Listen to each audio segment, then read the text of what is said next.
I'll just ask the Chief Executive to introduce this particular item and express why the urgency.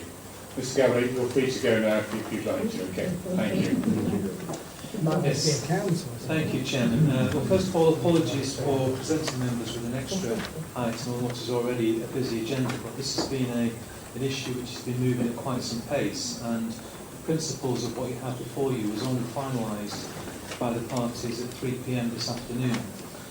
This issue essentially arises from the decision of Network Rail to close a level crossing at Matlock Bath station, a level crossing which provides pedestrian access to a path which leads to the cable car station which takes customers to the Heights of Abraham. That level crossing has been closed by Network Rail despite much objection both from this authority, from the County Council, from the MP and from the Heights of Abraham themselves, but to no avail.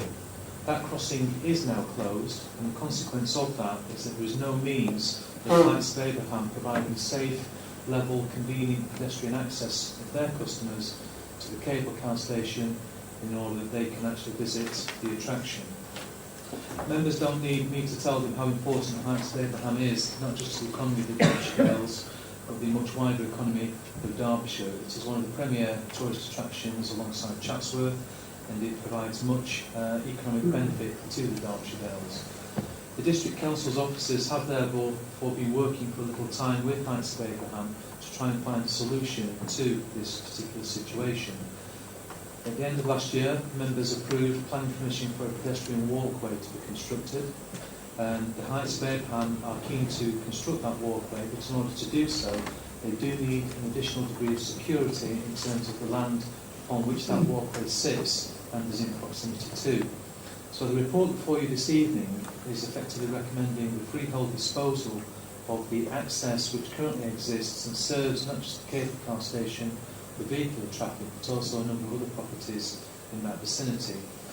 It's also recommending that the council safeguards itself in terms of the existing use rights of that land, and we also safeguard our interests in the event that other developments should arise either side of that particular piece of land in the future, which the District Council may well have further involvement. So again, I apologise for the late submission of the report, but this is crucial. The reasons for urgency have been outlined, and I'm happy to take questions, Chair. Councillor Purdy. Thank you. No questions, Paul. I'd first like to start by saying a great thank you to our officers, yourself, Mike, and the legal team for sorting this out at the nth hour. For those members who are not aware, this came about as a result of a video on YouTube about 4 years ago where children were allowed by parents to sit on the line, so Network Rail reacted. But Andrew Pooh, who I've known for a long time, rang me when he got notification, I think more than a year ago now, we've been on with this, in desperation that he had the threat to close the line. So I convened a meeting with the blessing of the Chief Executive and leaders and deputy leaders, and we had a meeting here at the Town Hall, which Andrew expressed his great desire for it to be kept as confidential as possible in those four walls, because he was very fearful that if word got out, it would threaten the viability of his business. So we've had to keep that confidentially out as much as we can. In my role as Vice Chairman of the Derwent Valley Community Rail Partnership, together with Alistair Morley, the officer, we've attacked it from the Derwent Partnership end with contact direct with Network Rail officers. And I have to say they've just been bloody-minded. They've not listened to what we've said about the threat to £2.5 billion a year business. And on a mute point, I would suggest that on the paper it says wards affected, massive. I would suggest it affects all wards, because we know what tourism and business interest this brings into the county, with hotels booking to go on the bucket list of Chatsworth, as Paul said, and Heights. Andrew, in fact, got so angry about 6 months ago that he threatened to take his cable cars to another part of the country.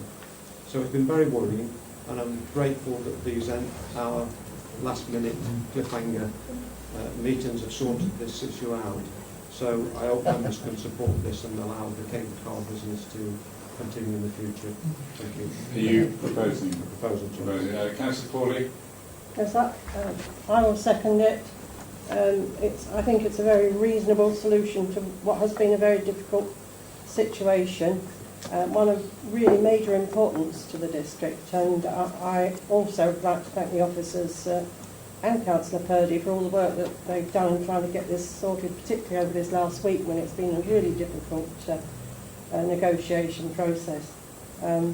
If this is not approved and they can't have this land, what's going to happen is that people will have to walk over the bridge at the car park, down the A6 and then back over the river again to try and get onto the cable cars. So it would have been a very difficult thing, and I'm pleased we've come to this solution. So I would second it. Thank you. Councillor Irene Radcliffe. Thank you, Chair. Well, this is a very welcome report.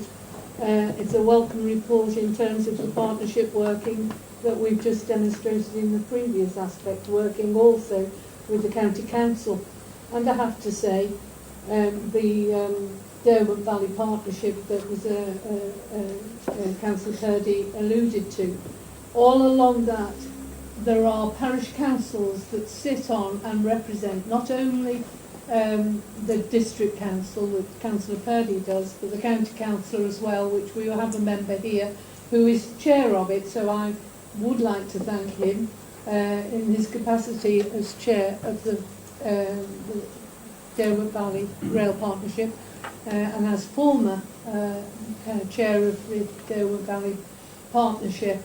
The interest I have is just that, and I am very pleased to see we have little good news in these days, and yet here's a demonstration yet again of district, parish, town council as well, working alongside with the parish councils. I am absolutely thrilled that we have got this, and it is a tribute to it. And of course, I will give tribute particularly to the Matlock Bath Parish Council and the Development Association, which I'm a member but not a director. But in terms of that, Councillor Purdy and Councillor Pawley are directors of the there, and I know they've declared their interest in that. It's very important for Matlock Bath.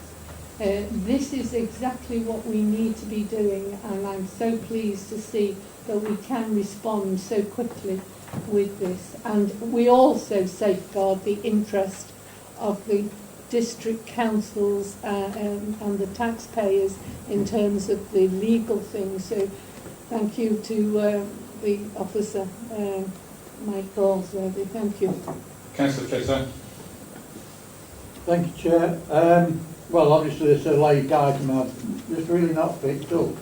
Can you just tell me what happens to the car park revenue?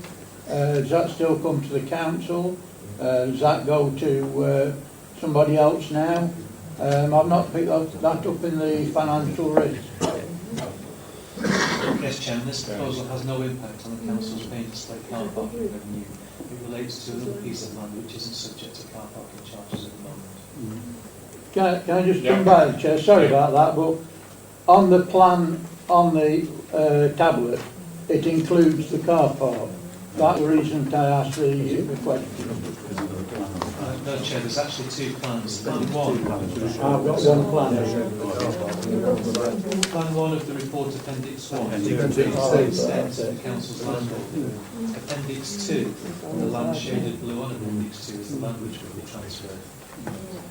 Is that clear, Councillor Flitter? Yeah, thank you. Thank you very much. I'd just like to say, as a ward member, having known how well Heights of Abraham operate their operation, being in the tourism game a little bit myself, that they are very supportive of the rest of the county, and it's very much a reciprocal approach, and I think it's fantastic that we as a district council are assisting very hastily in this thing, and I think it's to be applauded both ways.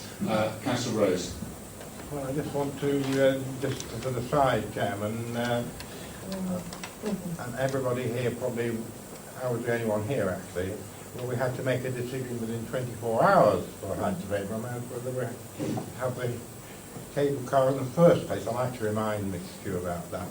I remember being told off very severely as a relatively young councillor in those days by Councillor Doxley of all people, about, can't make decisions, lad, about, these important sort of things without going back to the council. And I wasn't trying to go back to the council. Now, having given me a dressing down for at least 5 minutes, as he could, he then said, well done. Councillor Corley, did you want to finish? I just wanted a bit of clarity on the consultation. It said that if you'd received any comments or from the parish council, you would let us know.